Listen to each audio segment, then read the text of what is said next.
definitely one of the dumber things I've done.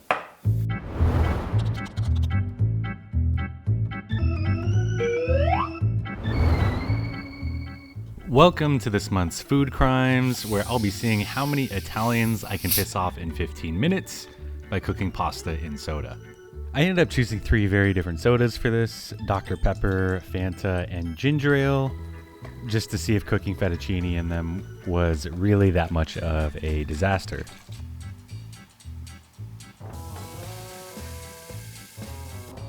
I already kind of knew that the pasta would weakly take on the flavor of each soda that I had added, but I wasn't sure how much the sugar and other chemicals in the soda would infiltrate the pasta, affecting the texture, so here we are. While I was pouring the sodas into a few different containers to boil them in them, I had the thought that I could have also done this with things like orange juice or Powerade, just for a little bit more variety, but I'll have to do that at a later time. Just didn't think of that in the moment. Looks like this. I do think that doing milk would have been pretty interesting and quite a bit more of a food crime, since milk obviously has a high risk of curdling or coagulating if you give it a lot of heat. So if this idea isn't weird enough just using soda, make sure that you subscribe, because I'll eventually do something weirder at some point. I do a whole bunch of other weird ass experiments, like cooking salmon in my drying machine. That was the first video I ever put up on YouTube. So if you like what I'm doing here, you're definitely in the right place. Putting the sodas on the stove felt really weird. These ideas all just kind of sit in my head, but actually doing them is always a little bit of a fever dream. But as soon as I turned on the heat, the carbonation immediately started rushing out of the soda. Carbon dioxide is the gas that's dissolved into soda that makes it feel all tingly, but it's not really soluble in water, or in other words, it doesn't like to sit in water for very long. So to keep the soda carbonated, it's forced into the liquid under a higher pressure than what's typically around us. This is one of the main reasons why soda cans pop when you open them up. There's extra pressure inside the containers that allow the carbonation to stay dissolved longer. Once you open it, all of that pressure from that dissolved carbon dioxide is trying to rush out. Heating the soda pretty much immediately gives that carbon dioxide permission to leave. So all of this bubbling that you're seeing right now is mostly just carbon dioxide leaving, not yet boiling. Eventually the sodas did come to a boil, at which point I added the pasta.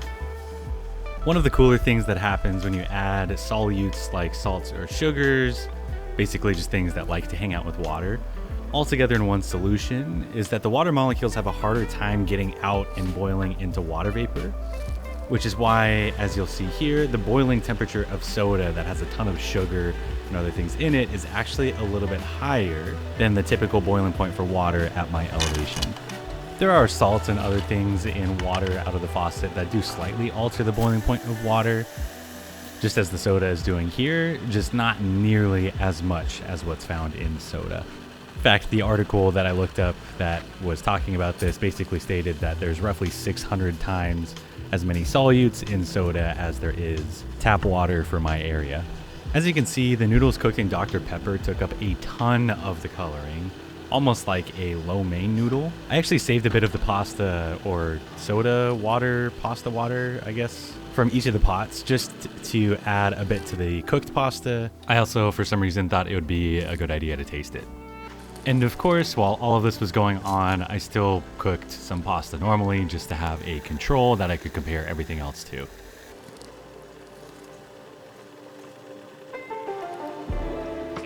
I also had a pan heating for the Alfredo sauce. You can see a nice little light and frost effect here. But I accidentally heated the pan basically to the temperature of the sun. It was insanely hot, so I had to let it sit and cool for a bit.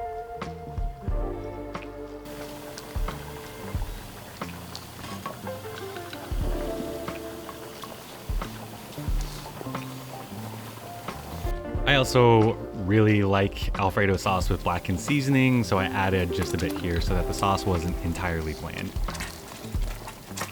Just to explain my methodology here a bit, I've cooked all of the pastas at this point. I've also heated up that sauce, as you just saw. And so what I'll be doing is I'll be coating a few noodles of each type in this sauce. And then I'm also gonna add a little bit of that leftover pasta water just to kind of finish off the noodles and stir everything up.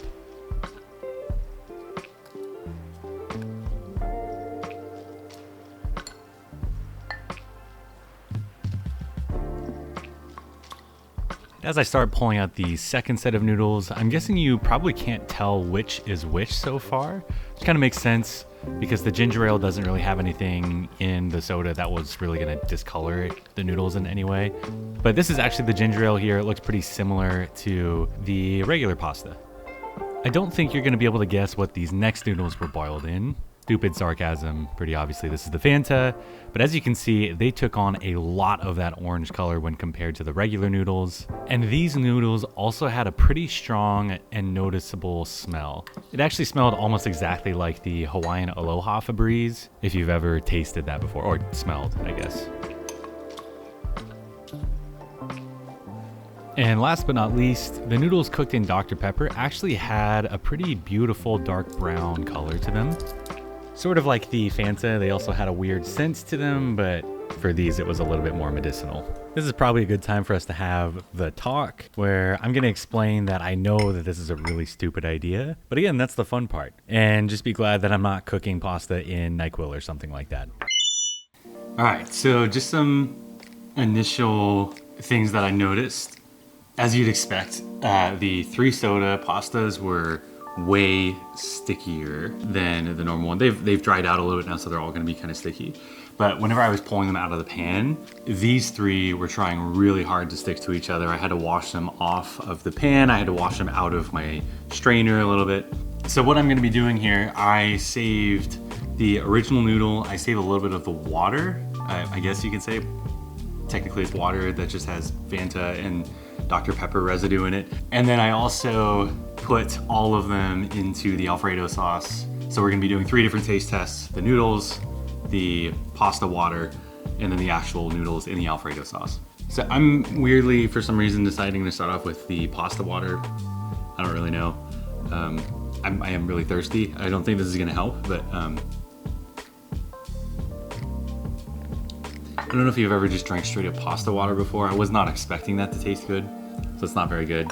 Let's try the ginger ale.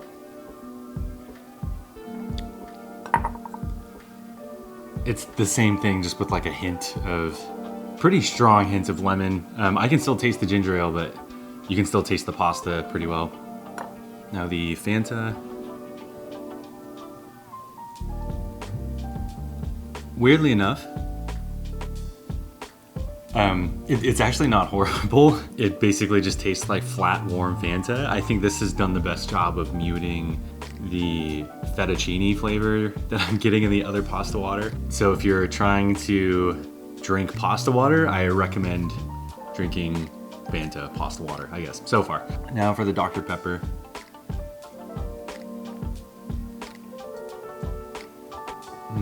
Yeah, that's not very good. I don't know if any of you ever made like those paper mache masks where you would like put a whole bunch of paper mache on a balloon and let it dry out. And I did this in elementary school. It kind of tastes like I just licked that mask and then smelled Dr. Pepper after it. It just tastes like this really weird, like a newspaper glue kind of taste. Something went weird here. I'll try it again. Something went really weird with the something in the pasta and something in the Dr. Pepper that has a really weird texture. And like I said, it tastes like wet cardboard, I guess. I don't know, that's pretty gross. Okay, now I'll try the noodles. The normal just tastes like any other noodle you've ever had in your life. This is the ginger ale.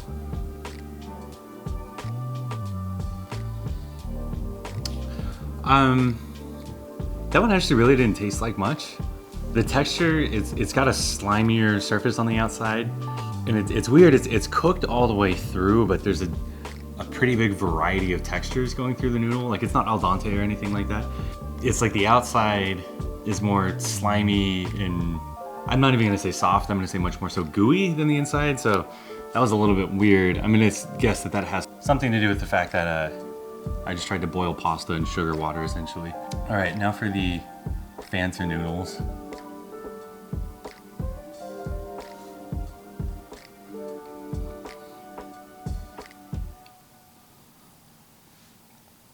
Okay, this, as you can probably expect, the Fanta noodles have a quite a bit stronger taste than the ginger ale. I actually don't mind it. It's actually not that bad. So far, the Fanta is 2 for 2. I think this is actually, it's not the best tasting noodle. It's better than the ginger ale, basically, is what I'm trying to say. The noodles really do not taste that bad. It's not at all something I think will pair well with fettuccine Alfredo, but now for the Dr. Pepper.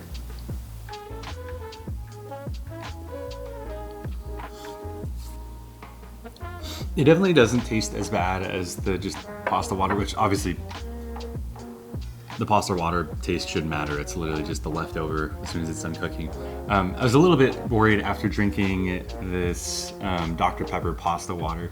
Those are 3 words I never thought I'd say in my entire life. I was a little bit worried that maybe there's something going on with one of the flavors in Dr. Pepper that just completely ruined as soon as you put it with some sort of starch or whatever that's in pasta. I don't know enough of the chemistry about what's going on with a lot of the things that are in Dr. Pepper as well as noodles to know potentially what that could have been as far as taste is concerned. But it seems like whatever I was kind of worried about didn't actually happen. It really was not that bad. Not the worst thing I have eaten so far ever since I started doing this.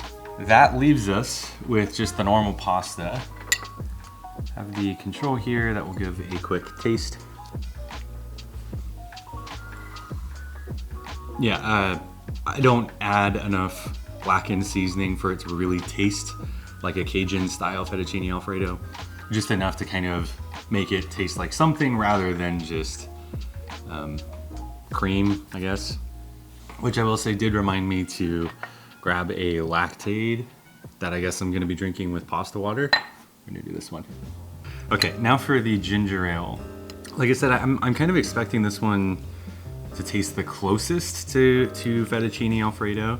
So whenever I'm editing this, I'll probably come up with 2 different scores. Just a taste in general, but then also like a proximity to typical fettuccine Alfredo, I guess. Yeah, I don't think ginger ale has enough chemicals or flavors or aromatics in it that actually gets stored in the noodles whenever it cooks. This, quite honestly, I think if I gave this to one of my friends, I think they would just think it's normal fettuccine Alfredo. It's fine. I will say the texture is noticeably different, but it does have a very different variety of textures going out through the entire noodle, which just makes it taste kind of weird. Even still, I think if I gave this to one of my friends, they just would think that I was really bad at cooking noodles, if that makes sense, or I did something weird with the noodles. Okay, here's where things get interesting.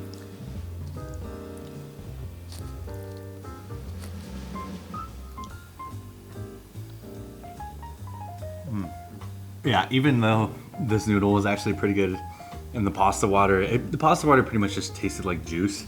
This was bad. The only way that I'm gonna be able to describe it is like if you left Fanta outside for a week, maybe you spilled some of it on some concrete, you tried to scoop it back up, and then all of a sudden you just drank it with some milk. It tastes like orange flavored concrete. I don't really know how to explain it outside of that. This is by far the worst of the 3 so far. It's not even close. It's the worst. In fact, it's bad enough that I'm gonna wipe off my fork. Okay. So here we go with the Dr. Pepper.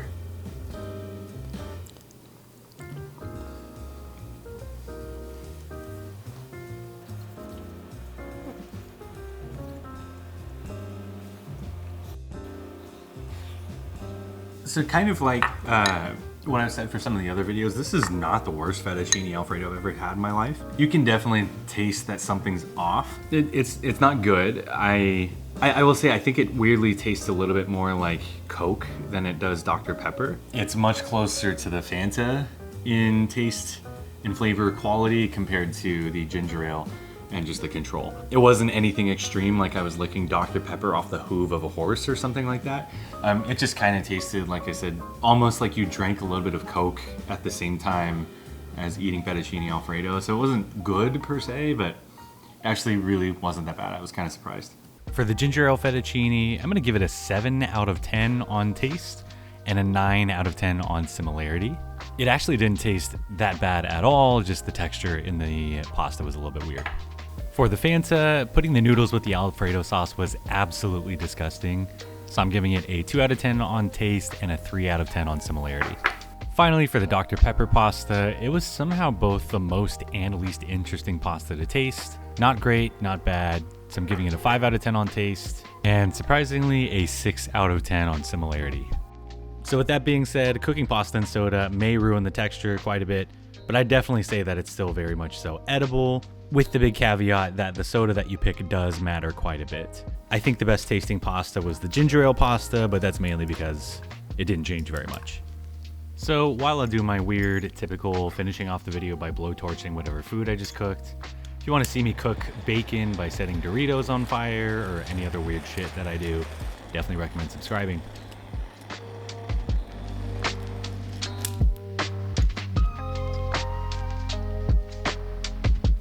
Oh.